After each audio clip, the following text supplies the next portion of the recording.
मुंबईमधील सायन रेल्वे स्थानकाजवळ पूर्व पश्चिमेला जोडणारा सायन पूल हा धोकादायक ठरवला आणि त्यानंतर आता त्याचं पाडकाम करून पुनर्बांधणीचं काम सुरू होणार होतं।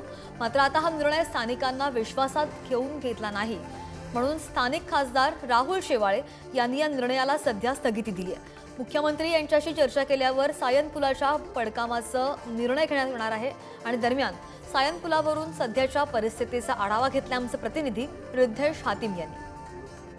मुंबईतील सायन रेल्वे स्थानकाजवळ असलेला सायन पूल हा धोकादायक ठरवल्यानंतर त्याचा पुनर्बांधणीचं काम सुरू होणार होतं आणि त्याचा पडकामचं काम आता थोड्याच दिवसापूर्वी हे सुरू होतं। मात्र त्या पडकामाला सध्या तरी स्थगिती देण्यात आली आहे। मी आता सध्या त्याच पुलावर आपण सध्या पाहू शकतो जे सायन पूल आहे तो आता सध्या वाहतुकीसाठी खुला आहे। जे स्थानिक रहिवासी आहे त्यांचं असं मत आहे की हा जो संपूर्ण पूल आहे तो आम्हाला विश्वासात न घेता यंदा पुनर्बांधणी तसंच पाडकामचा निर्णय घेण्यात आला होता आणि त्यामुळे आमची बरीच गैरसोय होऊ शकते। ते विद्यार्थी असतील व जे रोजगार असलेल्या पुरावरून ये जा करतात आणि त्यांची मोठ्या प्रमाणात गैरसोय होऊ शकते। त्यामुळे सध्या तरी या निर्णयाला स्थगिती द्यावी आणि अशी त्यांनी तक्रार जे स्थानिक खासदार राहुल शेवाळे यांच्याकडे केली होती। त्या अनुषंगाने या ब्रिज संदर्भात नुकताच त्यांच्या कार्यालयात बैठक देखील झाली। येत्या 2 दिवसात या ब्रिज संदर्भात चर्चा केली जाणार आहे। या चर्चामध्ये हा संपूर्ण जो ब्रिज आहे या ब्रिजचा जर तोडकाम केलं तर पर्याय मार्ग कुठला घेतला जाईल ज्यामुळे जे स्थानिक रहिवासी आहेत त्यांना त्रास नाही होणार, जे विद्यार्थ्यांना त्रास नाही होणार। या संदर्भात मुख्यमंत्री एकनाथ शिंदे यांची बैठक घेतली जाणार आणि त्या बैठकीनंतर